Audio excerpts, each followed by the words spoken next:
皆さんこんにちは。いつもご視聴くださりありがとうございます。今回は最近の刺し子付近の進捗状況を話したいなと思っています。よろしくお願いします。早速今もうここに並べておきました。収録動画の方では1枚付近を決めまして、それを、制作していく過程を動画にしていて完成しましたと、一つ前の動画では俵しっぽが完成しましたとか、そういう配信をしています。で、今回はその1枚だけではなくて、私並行して差し越してるんですね、他の模様も。で、それは全然例えば俵しっぽをやってますって時は触れてなかったので、実際にねそれ以外でこういう付近も指してますっていうのがあるので、今回はその話をしようかなと思っています。ですので今日はしっかり差し子するっていう感じの動画ではありませんので、その点どうぞご理解いただければと思います。はい、では1枚ずつ話していきますね。で、まずはこちらになります。何度君は刺してるのっていうくらいの定番の付近になっています。もうとにかく私はこの模様がただ大好き。そしてこのピンクとライトグレーの糸の組み合わせも非常に好きです。なのでこれがねものすごく好きなので、購入する時にだいぶもうたっぷり多めに、風巻きで買ったんですけれども、その風巻きの中でも一番容量の大きいサイズを購入したんですよ。このね買った時の糸の紹介をした動画を撮ったのを思い出しました。関連するような動画は概要欄のリンクに貼っておきますので、そちらから見ていただければと思います。で、あとはどちらの糸を使ったのかっていうことに関してはブログにしようかな。はい、ブログに書いておきますので、そちらも合わせて見ていただければと思います。名前とか私言い間違ってしまったりとかある可能性もありますので、はい、後からしっかり調べて間違いないようにブログに記載しておこうと思います。はい。で、こちらの糸で差し込ましていて、もうね、すごい落ち着くんですよ。で、もう単調な繰り返しで、途中で例えばさらしとさらしの間に糸を通す必要もない模様ですし、あとは例えば外枠から、どこか外枠まで行くってなったら、もうひたすらここからここまでまっすぐ行って、であとは列をね変えていくっていうのはありますけれども、この間においてはこうまっすぐなんですよ。途中で曲がるとかそういうのがないから、例えば模様によってはここまで行って次あれこっちかなこっちかなとか、そういう特に模様差しとかですね、一目差しでしたらねこういう感じで行くですけれども、模様差しだったら時にはちょっと迷ってしまう模様も差し順によってはあるので、そういうのもないし、出来上がっていく感じが楽しい模様なので、こちらはね定期的に刺しています。なので合間にねちょいちょいこれだと、例えばちょっとでもテレビを見ながらとかさせるんですよね。刺しやすい模様になるので、という理由でこちらを刺し子しています。これの少々お待ちください。今これで映ってるとちょっと見えにくいんですけれども、これが完成していくとどんな感じになるかっていうのはこちらになります。これは同じ糸なんですよ。同じ糸で、後からまたこの話もするとは思うんですけど、ライブ配信を私やっていて、そのライブ配信で一番最初のライブ配信始めた頃に差し越していた付近なんですよね。なのでこちらは今線も入ってるので見えにくいんですけれども、これが完成して、この線のところですね、方眼線を消していくとこのような感じに仕上がりはねこれです。糸も同じなのでこういう感じで、ただ大きさだけがね違う感じ。こっちは正方形で、こちらは少しだけこの長さを短くして畳んだ時によりコンパクトに持ちやすい布巾ということで、ハンカチサイズっていう風に私言ったりしてるんですけど、それで作ったりしています。完成イメージはこんな感じです。はい、これが出来上がっていくようになります。はい、今こちらを刺し子中でございます。はい、これがまず1枚目になります。次の模様ですね。はい、次がこちらになります。こちらは全然収録動画の方でもライブ配信の方でも私これを差し越してますって話は全然してないので、私の記憶によるとなので今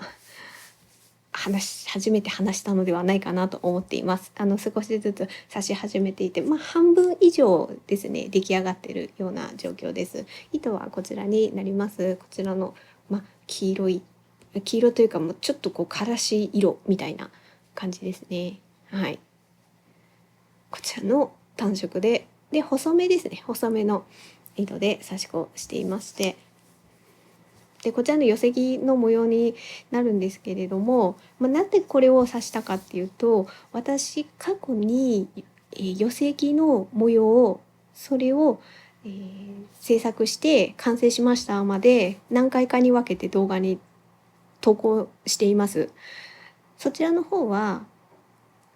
そちらも概要欄にリンク貼っておきます。なので一通りこれをね刺している様子は動画にしています。で、それはそれで完成はしているんですけれども、ただ私あれで一点だけ納得いかなかったのが、模様の配置が納得いかないままあれ始めてしまっていたんですよね。でどこに私がその動画の中で言ったかどうかはちょっと私忘れてしまったんですけれども、一点だけ張り目の感じに関してはもうこれでいいと私は思っていて、それと同じで今もやってるんですね。ただ、配置でこれがですねほんのちょっとしたことなんですけれども、こっちとこっちはこの幅でいいなって思っているんですね。ただこの縦のライン、こちらの縦のラインが前差し越した時が左右対称じゃなかったんですよね。でちょっとそこが違和感が自分の中ではあって、でそこが違うとここの差し終わりの感じがこっちとこっち違うんですよね。でもちろん違ってもいいんですけど、私の好みとしてはできるだけこう同じような感じで終わるように収めたいっていうのがもともとというか、こうやって繰り返していくうちに私ってそういう風な配置が好きなんだなってだんだん分かっていったんですね。でそれが分かる前にこちらの付近って、工作用紙に油性ペンで書いてそれを写すっていう感じにしてるんですけど、その工作用紙を作った時にはまだそこまでだいぶ前なので、何年も前なのでそこまで意識してなかったんですよね。ただただそうかこれくらいの配置だとこうなるんだってそこまで考えてなくって、作ったので、ここの終わりとここの終わりが微妙に違うっていうのがもともとあって、でもその動画を撮った時はそのまま差し越したんですね。でいやこれはちょっとしっかり自分の納得いくようにちょっと直そうと思って、これはどこを伸ばしたらいいのか、それとも短くしたらいいのかとか、そこを考えて結論5ミリ短くしたのかなと思います。でちなみに前その動画で差し越したのがこちらになるんですよ。これです。なので完成すると色は違いますけど、こっちは茶色の糸なので、ただというか糸の細さは同じなので、雰囲気は同じ。糸の細さ、模様の張り目のバランスは同じ。色が違うだけ。そして配置ですね。で、どう説明したらいいんだろう。どこで説明？少々お待ちください。向きを同じにすると良いかな。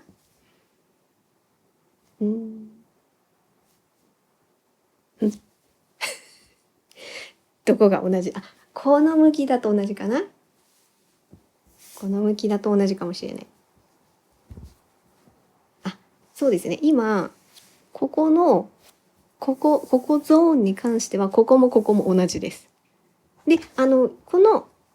幅も違う。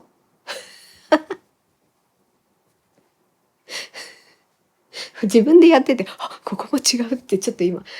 気づいて若干衝撃を受けてしまった。ここを同じセンチだけ1センチ、正確に1センチか分かんないですけど短くしてますね。ここをそうだ短くして外枠を二重にしたってことですね。はい、いかにいい感じに収まるかを考えた時に、私こっちはちょっと同じかと思ってたら違ってましたね。はい、失礼いたしました。多少切ったようです。なんでここは単純に少し短くして二重線にした。そしてこっちのここの下に関してはこことここは同じなんですよ。同じように模様が切れているということですね。ここの部分とここの部分を見ていただきますと切れ目が同じです。こことここ。で、一方上を見ていただきますと、はい、こういう感じですね。こうなるので切れ目が違います。これはどう違うんだろう。自分で作っておいてどう違うんだろうってどういうことだろうって感じなんですけど、何が違ってるんだろうな。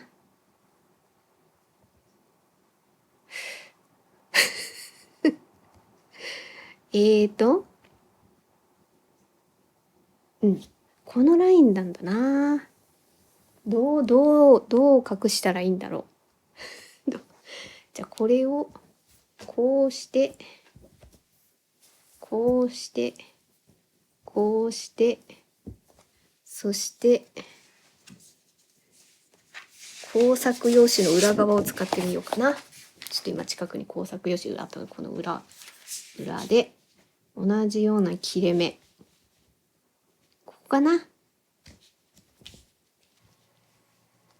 そっか、こことここでこう切れた感じにしてあるのか。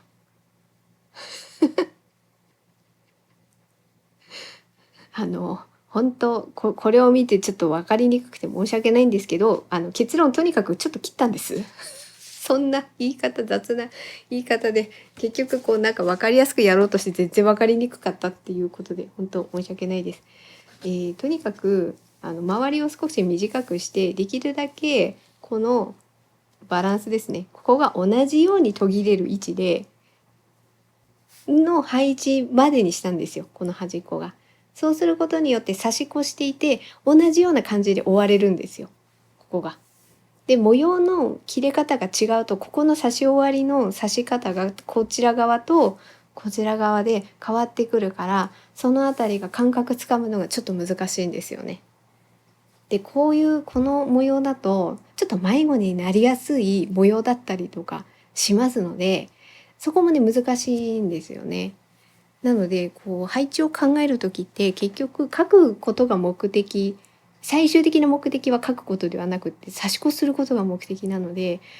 書いた後にいかに差し越しやすい模様になるか、その中でもね迷子になりやすい模様ではあるんですけれども、その中においてその中でも端っこがこれくらいで終わると分かりやすいかなみたいな、はい、そういうのを考えた配置で、それをその配置にしたので、それで一回差し越してみて、こんな感じですねみたいなことを自分でも納得したいなと思ったので、試作品といえば試作品でしょうか。はい、それで表から見ていただくとこのような感じで、裏から見ていただきますとこのような感じですね。裏の方がねなんとなく進み具合が分かりやすいかなと、針り目の感じとかもねこのような感じになっています。でここの部分があとねまだ終わってないかっていうと、縦に行く方向は終わってるんですよね。で、あとはこう横にちょっとギザギザというかですね、横のこの線がね入ってるそこ、横と縦か、縦と横があるんですよ、ここにね。で、そこを、流れとしてはこういう感じで行こうかなと。1往復ずつぐらいできるような感じでなんては考えているんですけれども、そのあたりの指し順も前に寄席の指し子の動画を投稿したことがあるので、そっちをね見ていただければこういうルートでみたいな話はしてると思います。はい。ここからの、刺し子になっていくと、さらしとさらしの間に糸を通す部分が出てくるんですよね。今までのところはもともとある針目に沿わせながらさらしとさらしの間に糸を通していくっていう部分はあったんです。でも次からはちょっとだけ横切るような感じで、糸を通すところもあるので、そういうところでも多少これはね難しいですよね。はい。特にその間通す時ってちょっと運針のリズムがちょっとそこでねペースが変わりますので、そこもそうだし、あとはこれどこから進んだらいいんだとか、どっちの向きだとか、そういうのもちょっとね難しいんですけど、でもやっぱいいですよね、この模様がいいんですよね。なんとなくこうだからこう重なってる積み木を重ねたようにも見えるし、あと見方によっては朝の葉にも見えると。そこがね面白いんですよね。この見え方のマジックがあるわけですよ。ここにこう四角いものがなんとなく積まれてるようにも見えるし、朝の葉にもようにも見えるっていうところが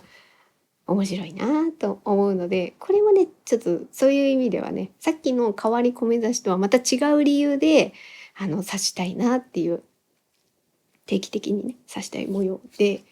私はこれに関してはこれくらいの細いので刺し子するのが好きだななんて、こう出来上がりの仕上がりを見ると思ったりしています。もちろんそのあたりはね好みになるので違ってはくるんですけれども、はい、ということで、こちらですね、これを今刺し子中ですっていう話です。そしてもう一枚がはいこちらになります。でこれはもしかしたらあれだねってちょっとわかる方も中にはいらっしゃるかもしれません。私が毎朝ではないですね、平日不定期で朝ライブ配信をしていまして、そちらの中で今刺し子中の付近になります。はい。で、今は、こちらの糸でこの糸が通っています。そしてこちらの糸でも刺したんですけど、その部分はもう終わりました。最初にこっちからやっていて、それもねどっちにしようかなってちょっと思ったんですけど、まずこっちの方で刺し子して、それの部分が全部終わりましたので、今こちらの部分で刺し子しています。でこれですね、表から見ていただきますとこのような感じで、裏から見ていただきますと、はい、このような感じになっています。なのでひたすら今はこの糸で斜め全部斜めなんですけどこの模様ってで、もしかして光の関係で見えにくいかもしれないのでちょっとねアップにするとこのような感じになっています。この辺りが2方向で交わってできてきている部分になります。そしてこれから刺し子する上でここの辺りがまだね刺せてないですので、徐々にライブ配信すればするほどここが埋まっていくという感じになります。この収録動画の方を見ていただくタイミングによっては、もしかして今の段階でもうこれが終わってる可能性もあります。タイミングによっては。はい。今ちなみに今日は8月11日になります。収録動画を撮っているのは。その時点での進捗はここっていうことになります。私はこのライブ配信で差し越している付近に関しては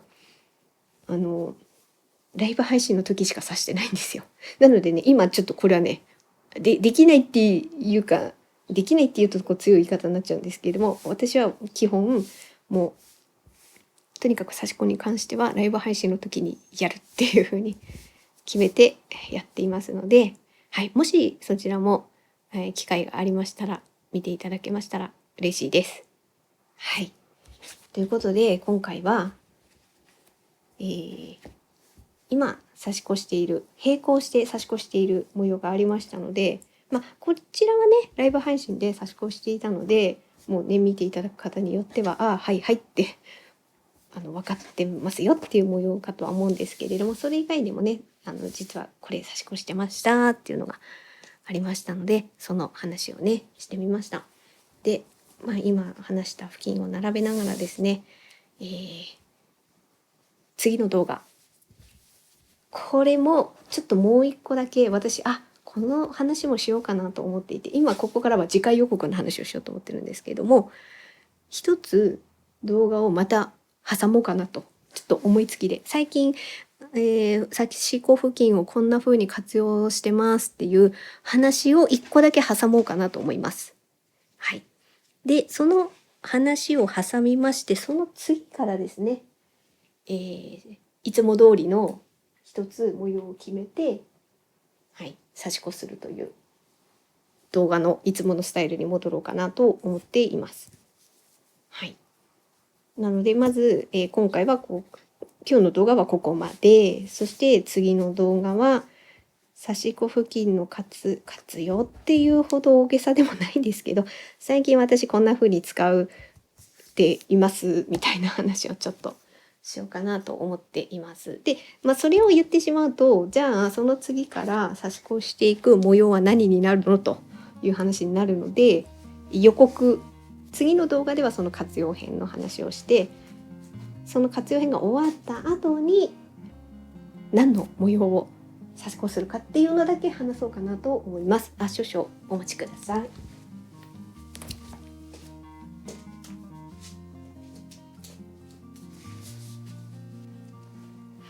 はい、お待たせしました。次回の動画なんですけれども、私前回の俵しっぽもそうなんですけれども、この刺し子の基本が、はい、好きで、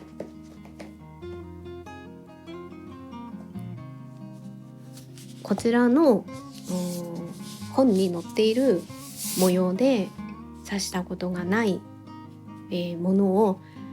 この本の順番通りにやっていこうと、そういうふうに思っているんですね。時にこっちの模様刺したいなっていう時は、間にまた違う模様が入ってくることもあるんですけれども、そういうのがなければ基本こちらの本をいずれ全制覇したいと思っていて、それで俵しっぽもその流れで刺し子しました。